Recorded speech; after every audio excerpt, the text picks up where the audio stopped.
let me pull you back on the screen, Kelly. And here we are.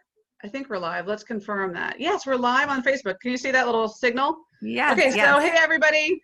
Good afternoon. It's Wednesday. I can't believe it's already June 17th, but here we are, middle of June.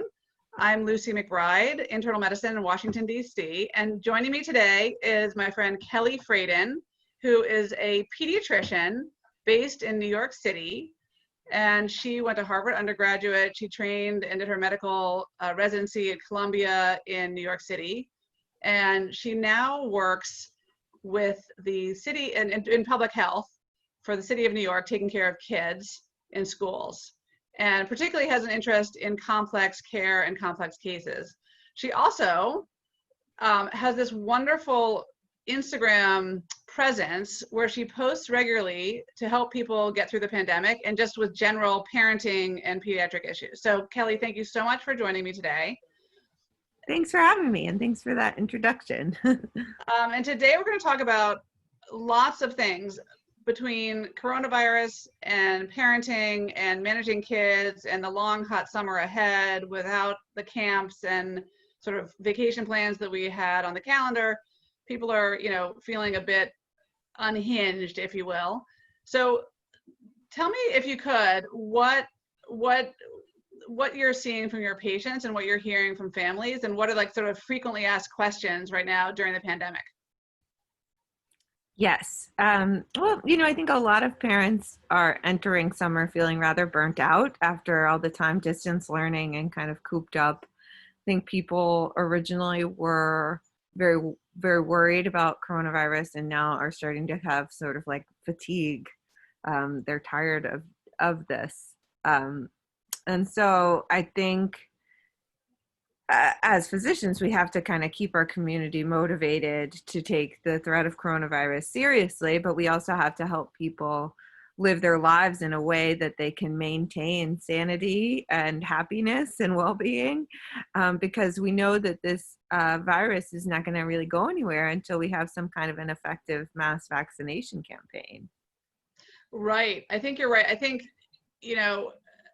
people are exhausted and burnt out, as you said, and then the weather is so nice in various places, and we're used to kind of like at the end of May, beginning of June, like flinging the school doors open, papers flying, and be free, yet we're not able to do that. In fact, people ask me, and is the virus, because the case is sort of stabilizing in DC, does that mean the virus itself is behaving differently? And in fact, the answer is no. The virus is still as lethal, and the fact that we're open doesn't mean that we're now safe. But I think there's a lot of burnout, and people are, having a hard time maintaining vigilance with the mask wearing and the social distancing.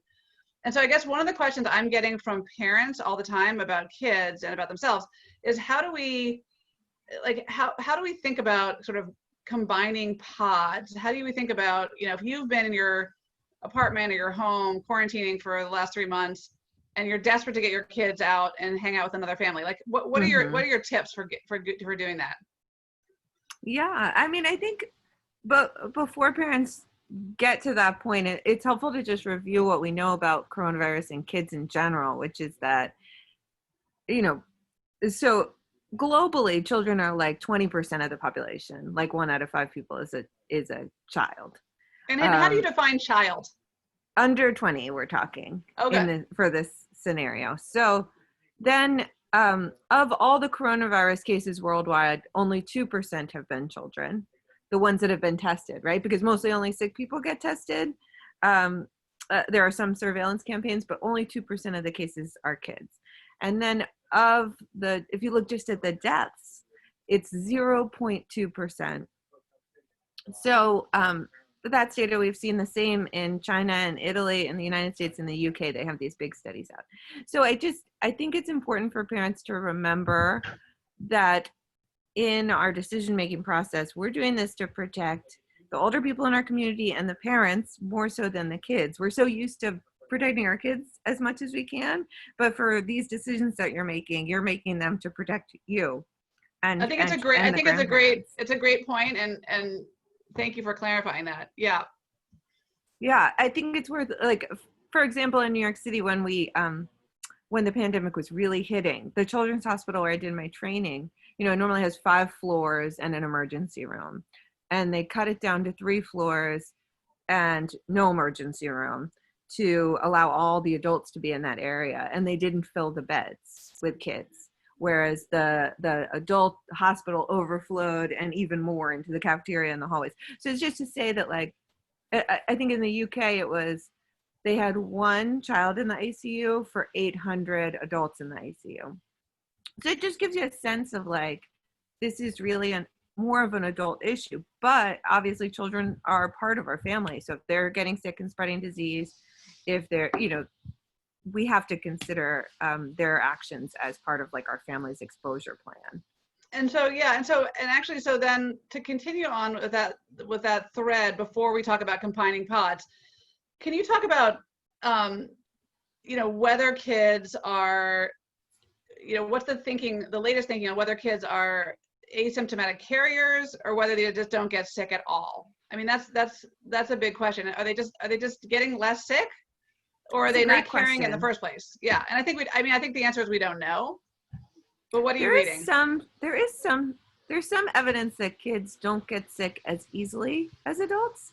So there was one study, I think it was out of Sweden, that said that kids under 10 are about 1/3 as likely to get coronavirus as adults. And then there was a new study we were talking about yesterday in Nature that said kids 10 to 20 are about half as likely as adults to get sick. And kids are much more likely to be asymptomatic. Probably around 80% of kids who get coronavirus have no symptoms. So it's just important to keep that in mind once you are more out and about. I know nationally kids are really going to sports and doing more stuff outside of the home. And once you take that jump and you have your kids out there, you have to kind of assume that they're contaminated when it comes to seeing the more vulnerable people in your community, like your grandparents and such. That's right. Okay, so then how do you think about, I think you answered the question pretty much, but when you have a kid who's been out and about, like I've got 3 teenagers and 2 of them are like total rule followers, and my other one's a rule follower, but it's harder for him to stay tacked down. So, I mean, once you have one person who's out and about, your pod is kind of contaminated, right? Or potentially. Yes, it's true. And I think, I think there's all the science, and then there's also kind of practical life to consider. So, if you have something coming up where you want to see a grandparent or somebody who's in a very high risk category, ideally it would be 14 days before to shut it down and really limit your contact and your exposure during that time. That said, I think 5 days would be sort of the minimum to see a reduction in risk, and every day past that is more and more.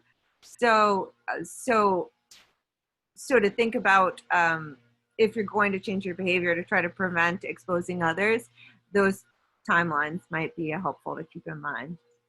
Someone was asking me, a patient of mine, an adult, was asking me yesterday that they heard that the quarantining after your potential exposure to coronavirus, say if you've been protesting or, somewhere where you found out you were in close contact with someone who had coronavirus, that the quarantine period went from 14 to 7 days. And the answer is it hasn't. It's just that, because why is it 14 days? Because we know that once you've been exposed, that you can exhibit symptoms up to 14 days after exposure. Most likely though, people present after 5 days if they're gonna get sick. Is that what you're saying? Yes. And we do know that once you are sick, yes. You may shed virus much longer than that potentially. Although there's some new research out that I'm not gonna hold my breath on, but that shows that after 8 days, people are not shedding, like there's a decline that's pretty steep in the shedding of infectious virus. So I've seen people who've been sick test positive in the viral PCR, the nose swab, 1, 2, 3, 4, 5 times actually, months after they've recovered, even after they've sometimes developed antibodies. But I think that the truth is probably after 8 days of being sick, you're probably not as contagious. But remember, we're talking about, the quarantining after exposure when you're not sick yet and you're trying to prevent infecting someone else. It's still 14 days technically, but I think if you haven't gotten sick after 5 days, you can feel pretty good that you're probably not going to get sick. It doesn't mean you're not carrying it though. Right. Yeah, I think that's about right. So I think once you are out and about, you should keep that in mind. In terms of picking a pod or expanding your exposure in that way, I think it's the safest and smartest way to do it if you can find a few families that have similar age children that you like and won't get sick of quickly, to sort of commit to spending time with each other regularly. I think you should have frank discussions about things like mask wearing and hand washing and exposures and expectations, because you're taking on the risk of that family when you start off with this pod situation. So that's the safest way to do it. That said, I do think some people, because it's summer and they're able to have more distanced social activities, might also consider doing outdoor activities with others outside of their pod, either masked or trying to keep a 6-foot distance. There are activities that kids can do that will facilitate social distancing, like tennis is one that's supposedly good, or riding bikes. In those kinds of situations, kids shouldn't be on top of each other and touching each other a lot. And if you're able to wash hands before and after and mask, then I think those kinds of activities are pretty low risk. Yeah, I think, right now I'm saying to my patients who are asking me almost like for permission to do things, I'm telling them, I can't give you permission to do things, but I can tell you how to think about weighing the risks against the benefits, although the benefits are purely subjective, right? This is a moment in time where, as you said in the beginning, Kelly, we're not going to get the risks down to zero until we have a vaccine, until we have herd immunity, which we are far from getting. Should we get a therapeutic medication that's going to treat coronavirus, that would also be great. But until we have either therapeutics or a vaccine, it's really about mitigating the risk. And so you have to think about, how much does the proposed activity mean to me? For example, if I really, really, really want to see these people, in their backyard, but they're maybe not as safe, like how much risk do you want to take to be with those people? Or take the haircut example, right? Or the hairdresser, that is a potentially risky experience, to go into an enclosed space where the person by definition has to be close up to you. At the same time, for some people, getting their hair dyed and cut is like, makes them feel alive again and better. I mean, it makes you feel good when you have a good hair day, right? So, but if that's really essential to you, then you just need to know what the risks involved are. But it's really a matter of sort of triaging the things that are important to you and knowing the associated risks. And then knowing that, as you said, the kids are not the ones who are getting so sick, although they can, but it's that they can be the vectors to other people in the community. Yes. What's happening in New York with summer camps? Is everything just canceled? No, sorry, is it getting loud? I can move. No, it's good. It's fine. Okay, so in my area, the camps have guidelines, small groups, no mixing, lots of hand washing. I think a lot of the adults and counselors are masking. And so they're doing, you like outdoor camps are happening. Yes, but they're not starting until mid-July. Okay. Mostly. I think there may be some exceptions to that, but mostly they're not starting until mid-July. So yep. I think it's also interesting to consider the timeline, right? Because for me, as somebody in New York, people are taking it very seriously here. When I go into town, even outdoors in parks, people are wearing masks, and certainly in stores, everyone is wearing masks, because I think our psyche has been traumatized by what you guys have been traumatized extraordinarily, given what you dealt with up front. And I think if you look at our numbers, you'll see that like our transmission is very low right now, which is great. And it's because people have been so respectful of the recommendations. You look at other places in the country right now, like Florida and Arizona and Texas, and it's not the same. Well, so yeah, and it's a reminder that the only defense we have right now against the virus is our own behavior, right? It's the only thing we can do. And so, it's important that we all try to be vigilant, but not, subjugate ourselves to being inside all the time, because we have to live our lives for our emotional health and for the kids, for their social emotional learning. Yes. And, for my kids, they're young, they're 2 and 6, and they didn't see really any other children between March and June. So for us as a family, it's really important for me that my kids get to play with other kids and learn from them and have those kinds of experiences. And so for us, we will be sending our kids to camp when they open, and That's we're good to willing to hear. take that risk. Yeah, because we're low risk. If we did have a grandparent living with us, we would have to weigh that into the decision and try to figure it out.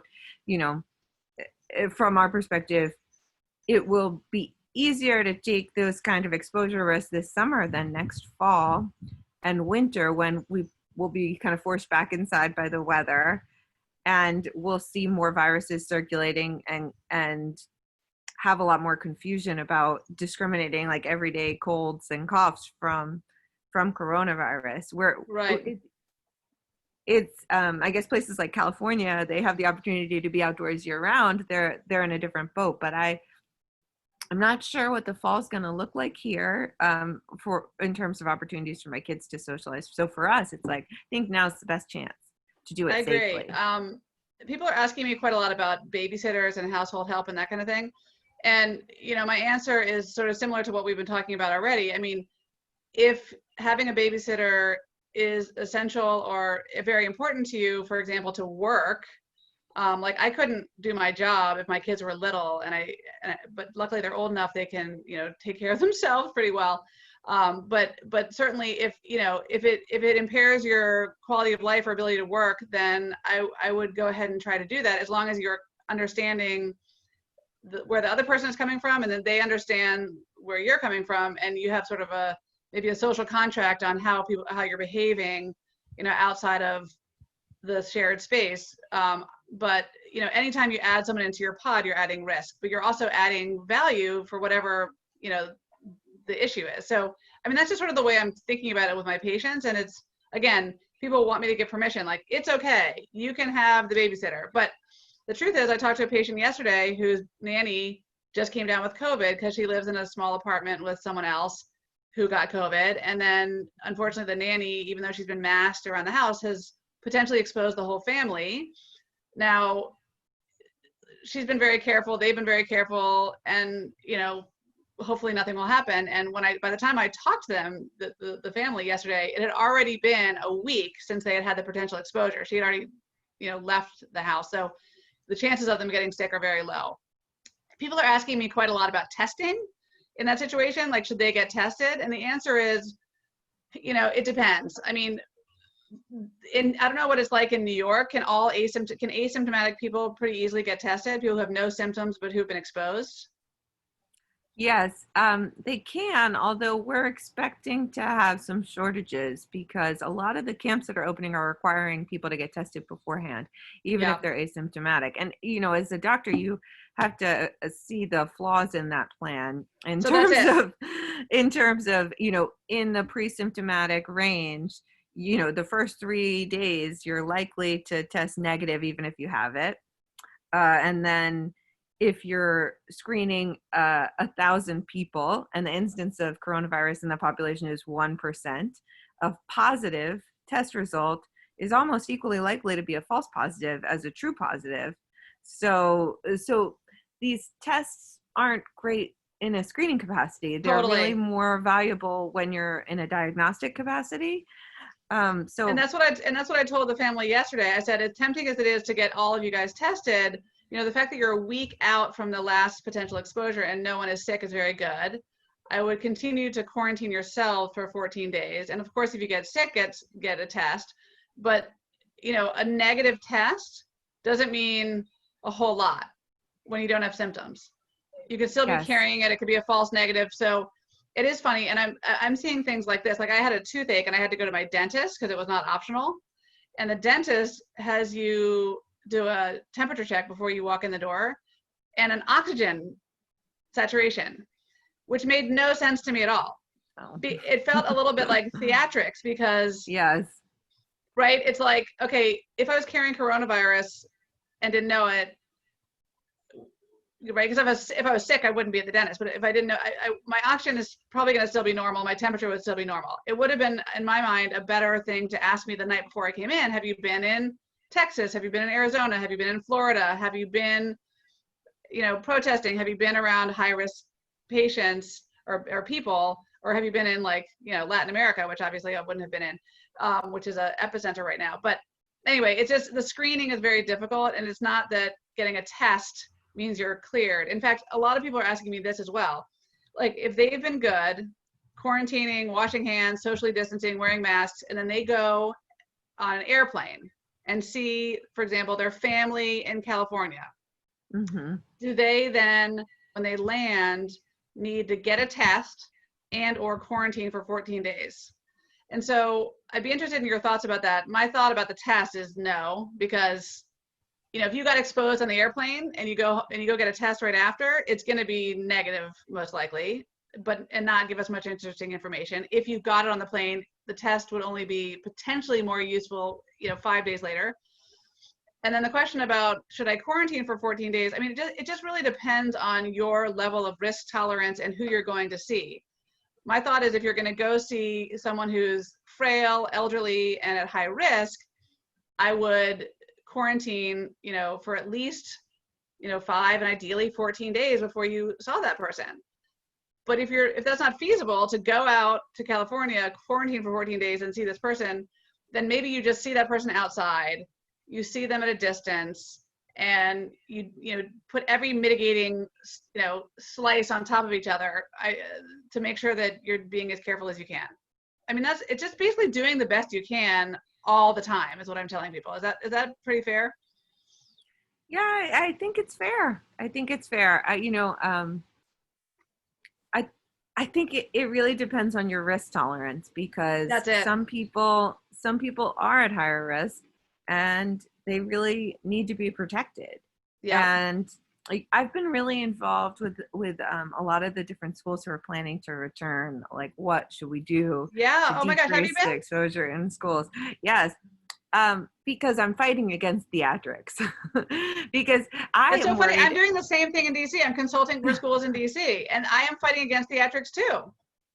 I'm worried that, for example, like schools are investigating temperature screening, and maybe a third of kids who have symptomatic coronavirus have fevers. So the likelihood that you make a meaningful difference when 80% of children are asymptomatic when they have coronavirus by screening for temperatures is low. And it's very possible that by getting close and checking temperatures, you're going to increase someone's exposure or have everybody touching something that will spread fomites. So I think that for everything we consider doing, we also consider, like, is the benefit worth it? Right. And it's just, as I've been saying to the schools here in DC, it's a lot of work. If you have to check every child's temperature every single day, I mean, that is time you could spend doing other Washing more hands. meaningful things. The washing hands, exactly. Someone's writing in here, there's some questions coming in on Facebook. So someone's asking, are cloth masks sufficient or just as good as the surgical or N95 masks that are being sold on Amazon right now? My parents' caregivers have been wearing cloth masks, and I'm wondering if we should switch to them wearing disposable surgical or N95s. I think we know that yes, we do. We know that surgical masks are better than cloth masks and N95s are better than surgical masks. Problem is, though, I think there are a lot of counterfeit products that are out there, and I think there's just not enough supply for everyone to have an N95 mask. And I also don't think it's really necessary in most situations. I also think for a caregiver in a home, a lot of the risk comes from masking and unmasking and touching your mask. And it's going to be very difficult, if not impossible, to wear an N95 for a whole long shift. So I think it might be reasonable if they're a caregiver for someone very high risk to use a surgical mask, but I don't think it's probably very realistic for an N95. I think that's a great answer. this is what I think is so great about you, Kelly. It's all about, it's about the facts and it's about reality, right? Because you can't, I mean, when I wear one of those N95 masks for more than 20 minutes, it's so uncomfortable and so difficult. And then you just end up fiddling with it a lot. Someone asked about where visiting grandparents from out of state. I think we covered that. And then other people are asking about like playground equipment. You know, it's funny, the CDC, have you seen how vague the CDC is on these things? The CDC is basically like turning it over to the states, and the states are saying, you know, it's up to the schools and the parks are saying, well, it's up to the person. And, you know, at the end of the day, it really is. I mean, I wish we had more centralized leadership during the pandemic, I would say, but at the end of the day, it does come down to your risk tolerance and understanding of the facts. I mean, we don't think that surface transmission is the way coronavirus is largely spread. It's mostly spread by people who don't know they have symptoms. That said, if a kid sneezes in their hand and then they touch the playground equipment and they have coronavirus, and then another kid walks up and touches that spot where the kid sneezes and then touches his or her face, that could transmit virus. I mean, I think, again, it's all about the hand washing. And it's all about the hand washing, but also in these urban areas like New York and DC, it's about the crowds. Because, you know, if it's a New York City playground on a beautiful summer day, there may be a lot of people there. And, you know, if the kids aren't able to kind of keep their distance, they may be breathing and coughing on each other. Or the adults actually may be sitting on the same benches and breathing and coughing on each other too. So I think adults visiting playgrounds should be really careful and mask and wash their hands. I think that that it's reasonable for kids to go to playgrounds if the community instance is low enough that they're open. Presumably, your public health leaders, if you're having a real outbreak globally, will close them, and that's probably the right call. But I think we're getting to the point in New York where they should be opening soon, although I don't know how they're going to safely open in the city because of the density. Yep. But if you go to a playground, I think you have to just use your eyes and your judgment. And if it's very crowded, you have to leave. So you may want to go in the morning or the evening, times that aren't as popular. And you want to set the expectations for your child to prevent, you know, to keep it a positive experience, you know, set the ground rules on what you expect them to do if they're old enough to mask, if they're mature enough to leave when they have to leave, if it does get too crowded. I think it can be helpful to set expectations very low in that setting. Like I know with my own kids, I would say like, we'll see if we're even able to go. and then if it's a situation where it's not so crowded, maybe we could stay for a while. I think the other variable, kids love to snack, and I would avoid eating in public places if possible, because I think that's just another opportunity where you're not wearing your mask, you're touching your face, you're touching things. And hand sanitizer doesn't work if you've been playing in a sandbox or digging in the dirt. If your hands are visibly soiled, you really have to wash them. So it's just something to keep in mind. This is all such great information. So one question people are asking me quite a lot is about airplanes and flying. So, you know, as we know, the way people get coronavirus is sort of a product of the amount of virus and the duration, the amount of virus that's in your orbit around your head to be able to inhale it, and then the amount of time you've spent, you know, near that space. So, you know, the worst thing would be to sit down on an airplane traveling to go see grandma and sit next to, you know, someone who's actively coughing and sneezing for like a 6-hour flight, right? Yes. So then the best possible scenario is that it's a short flight, like 30 minutes. The flight is not densely packed and everyone's wearing a mask and everyone's washing hands. And so between those two extremes is a huge range. And I think, and what I'm telling patients is, again, if a 30-minute flight is going to save your sort of low back and maybe your marriage, because otherwise it'd be a long, you know, drive where you'd have to stop multiple times on the way and interface with gas stations and restrooms, etc. And the 30 minutes on the plane has been, you know, the airline has said they're going to not fill the middle seats and the flight is only half full, then the risk is less to fly than it is to drive. But it really just depends on the circumstance and the situation. Yeah, I think, you know, the worst part about about flying right now is that you lose a lot of your control. You know, a lot Yeah, of the decisions you make, like if you look in the grocery store and it's really crowded or people aren't wearing masks, you can come back later. But that's when a you're on an great point. airplane, you're stuck. So, you know, I've heard a lot of people concerned about how planes recirculate air, but I'm not sure that's true. I think that they actually take air from outside and they use high grade HEPA filters. I think they But actually are that pretty doesn't, good. yes, but it doesn't help if the person behind you has it and you're stuck, you know? Yep. And a cloth mask is only about 70% effective at blocking transmission. If somebody's within your 6 foot range and they're not masked, I mean, there's only so much you can do. That's it. So I don't know. I haven't flown yet. I don't really plan to. But I've heard from a patient who flew to California that she was on a packed flight, which is shocking to me. And that a lot of people on the flight were not wearing masks, and she I've felt heard that complete too, that the flights are full and inconsistent like masking. the flight attendants are all wearing masks and doing the right thing, but then there's no obligation for people to wear masks on the plane. So I'm really encouraging people to drive when they can, to, you know, pick a vacation location that they can drive to. And then when you drive, you know, plan ahead, bring snacks in the car, you know, be comfortable peeing on the side of the road if you're willing to. Um, and, you know, stock up on gas before you go. As a mother of 3 teenagers, I'm very familiar with getting in the car and there's no gas in the tank. So make sure you have gas before you go. And just do the best you can. I think it's important people do take vacations. I mean, I think we need to get changes of scenery if you're able to. I don't know when I'm going to be able to do that myself, but I think, you know, it's important that we do. My son and my husband are going to drive up to Maine next week, and they're going to do the whole trip in one day. And they're going to have a box full of, like, you know, apples and peanut butter and bread, and, you know, just stop when they need to and make it all the way. So, and I feel comfortable that they'll be fine.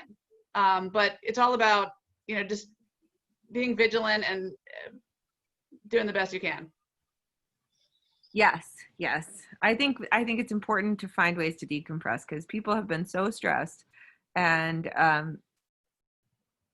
you can't keep up that level of stress forever. So to decompress and find ways to, you know, I think that's one of the things when you have kids that you have to keep in mind is sometimes say you have a 5-year-old and you're trying to have a play date.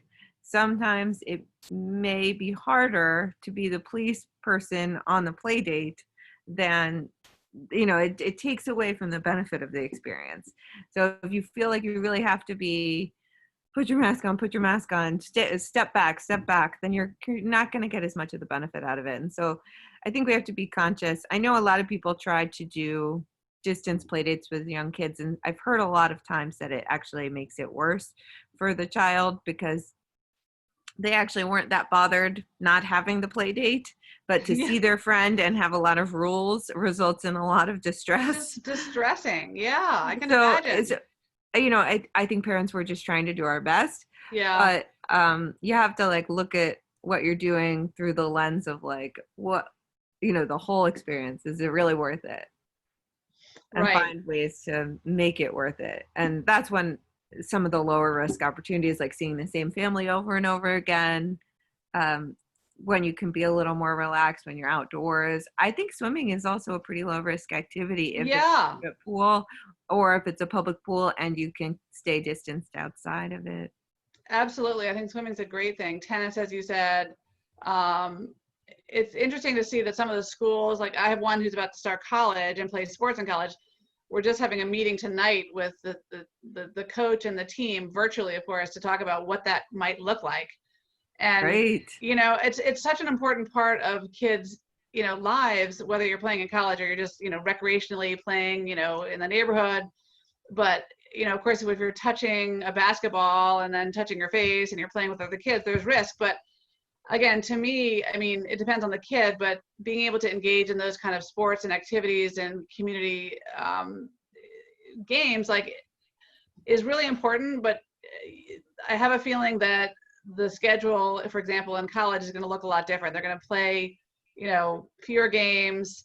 They're going to maybe have fewer players on the field. Maybe they're going to ask them to wear masks. I don't know, but it's going to be different.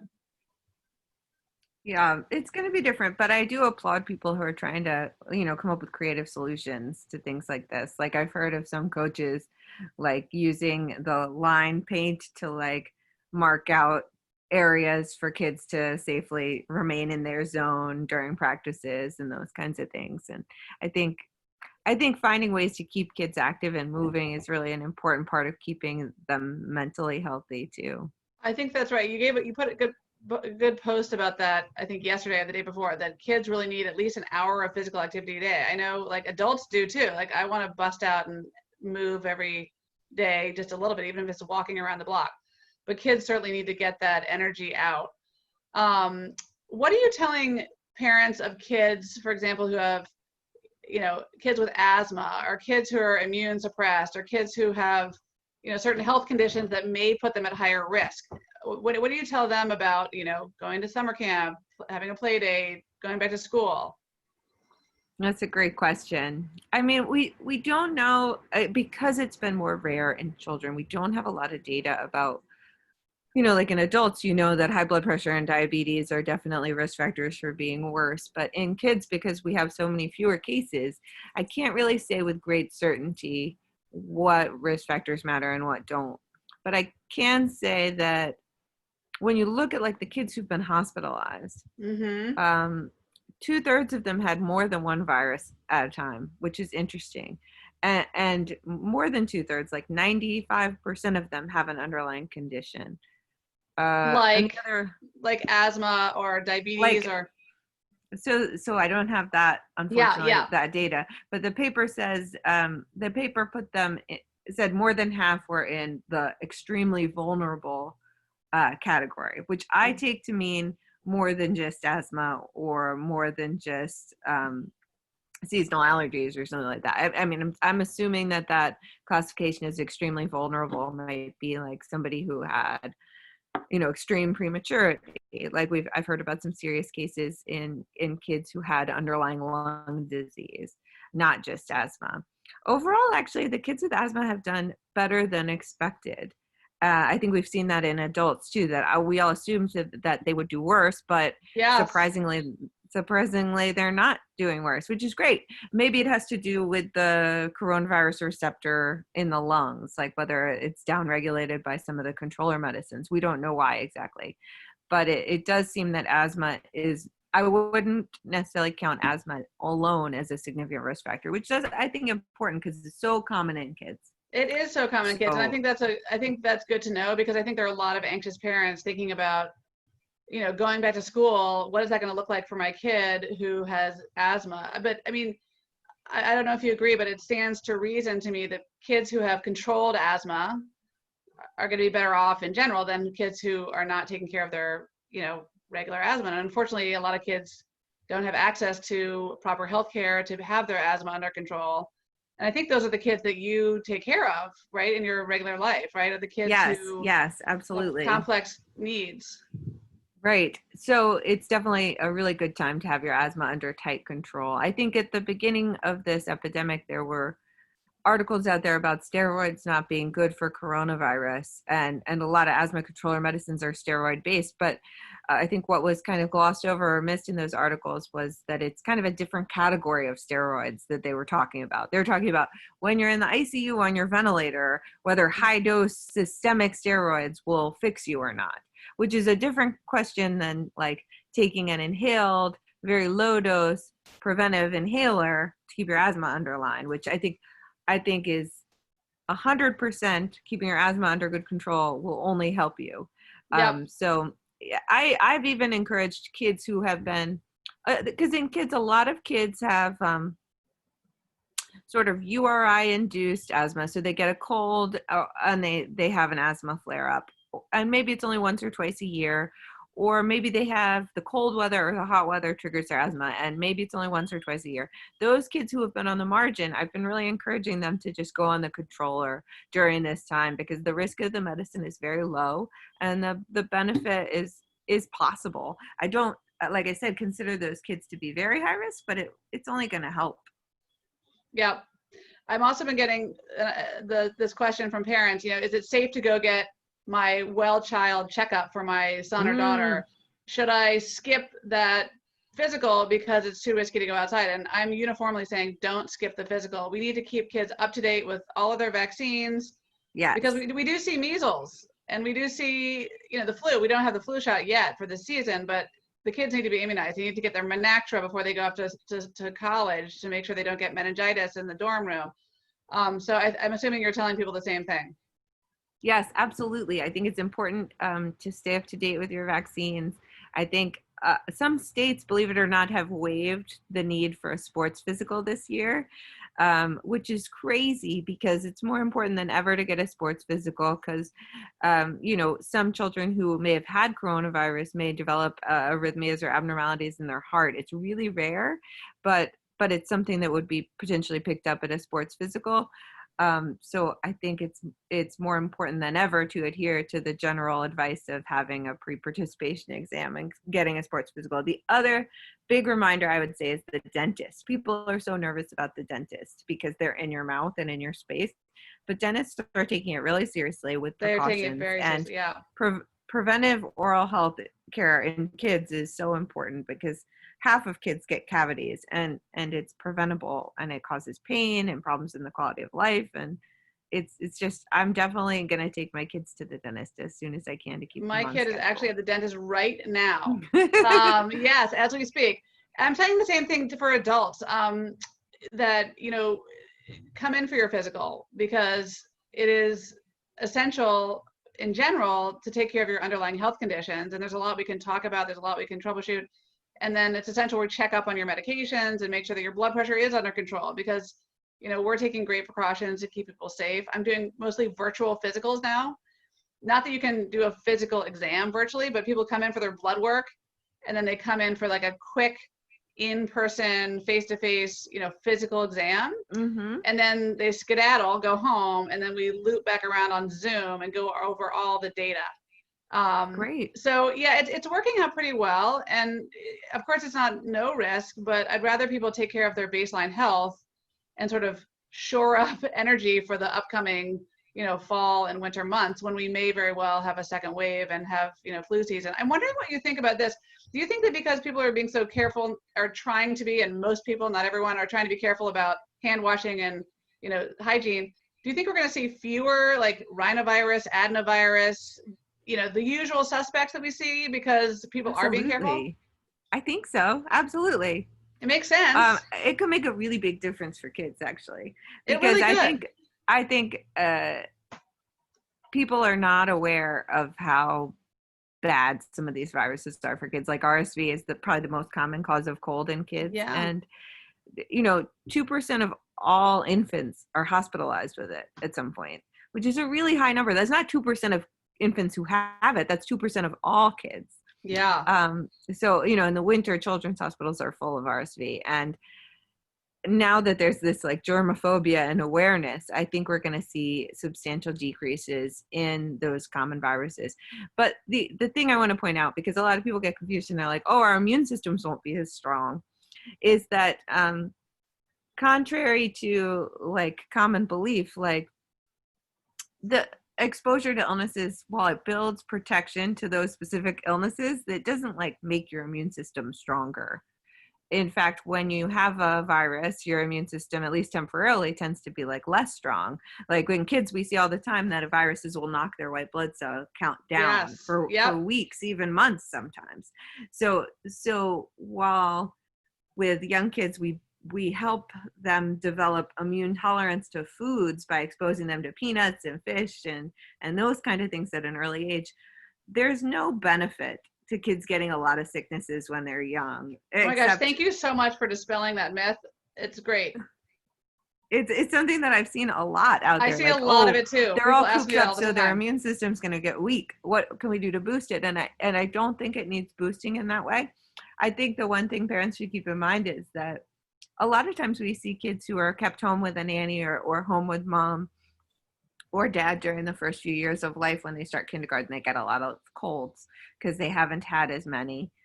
But so you may see that their first exposure to some of these viruses is later. But what you'll find is that that it just gets easier for them to handle as they're bigger and stronger. You know, your lungs actually keep growing until you're about 8 or 9. So kids handle colds much better when they're bigger and older. So if you can delay those viruses, you'll find that kids typically handle them better. I mean, there are some exceptions to that rule, like strep throat as an adult is pretty brutal. Yeah, yeah. But generally speaking, it's fine to delay, and you're not doing any damage by delaying exposure to It's bad great. viruses. It reminds me that, you know, so much of the anxiety right now, I mean, there's obviously a lot of reason to be anxious, right? I mean, there's a lethal virus in circulation. We've lost so many parts of our lives. We don't know what's coming. We don't have control. But one of the things I'm finding people are most anxious about is this whole sort of slew of misinformation out there. And so I think it's helpful when, you know, people can follow facts and, you know what the facts are and not get lost in this sort of fire hydrant of information coming at them. I do think that, you know, 3 months ago when the news was coming fast and furious and was directly changing behaviors and needed to, it was useful. But I'm really trying to prune my news media right now because, I was back then, but even more now, because we aren't having sort of breaking news every 5 minutes with the virus. We're sort of in a phase of like, there's nothing really late breaking. Yesterday, there was this information that came out, this sort of, there was a press release about a study coming out of Oxford about dexamethasone, this intravenous and oral steroid.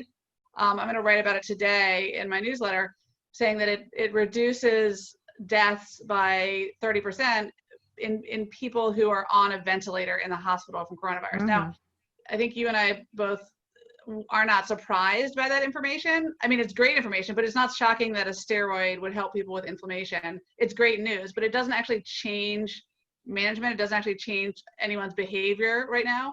It certainly doesn't mean you should be calling your doctor for a prescription of dexamethasone, like that you take. I put it in the same category as the blood type stuff. Like, that's exactly it. It's yes, like at a population level, A may be worse off than O, but at the personal level, it doesn't really matter. Like you still don't want to get it. That's exactly right. The blood type thing is interesting. And I wrote about that earlier this week, that it's interesting. It's sort of like when I read my horoscope, I'm like, that's interesting. And then I kind of move on because I'm not going to go get my blood type checked unless I'm going to donate blood. Right. But there's a lot, but the point I'm making is the one you're making, which is that it's really important to follow facts and make sure we're, also living our lives and not just watching the news all the time. And that's where anxiety can come from. What are you telling parents who have kids with actual anxiety, like anxiety that's not just, I'm anxious about whether school is going to start, but who have anxiety generalized that is interfering with their quality of life and health? I mean, particularly in a pandemic, it's hard when you don't have your natural outlets like social life and sports. It's harder. So what are you telling parents of adolescents or youngsters with anxiety? A couple of things I'd say. Some of the kids I've seen who are the most anxious have the most media exposure, and the parents who are talking about coronavirus in front of them the most. I think it's something we have to be really careful about as parents because the news is a lot to take in for adults, and that constant exposure to the news and worrying about coronavirus and talking about it is also taking a toll on our kids. So I think the first thing when you see your child or a child you care about having anxiety is to really take an honest, tough look at what is going on in the house in terms of talking about it. I think that's a great point because they see our every move, especially when we're all in the same house. And if you're anxious and, sort of hand wringing and worrying minute to minute, they feel that.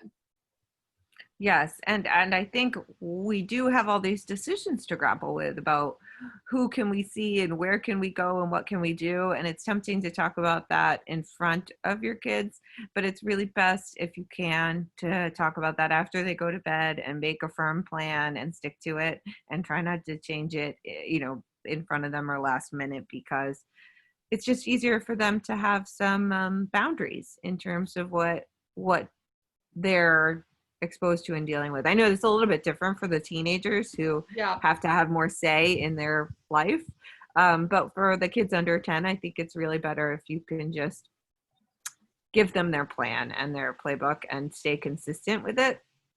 I think it's It's an like with excellent point. TV. It's like with TV. It's like you'll find that if your kids think they can have the iPad every day, that you'll be arguing about it every day. But if you set a firm limit, whatever it is, and stick to it over time, they'll adapt to that limit and stop pushing it.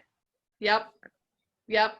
But once if your child has like what you would say is like impairing levels of anxiety, like if they're afraid to go out when you tell them it's safe to go out and do something, there are a lot of kids, I think, experiencing that. I think there now. are. I think there are quite a lot, and quite a lot of adolescents who are experiencing that. Mm-hmm. I think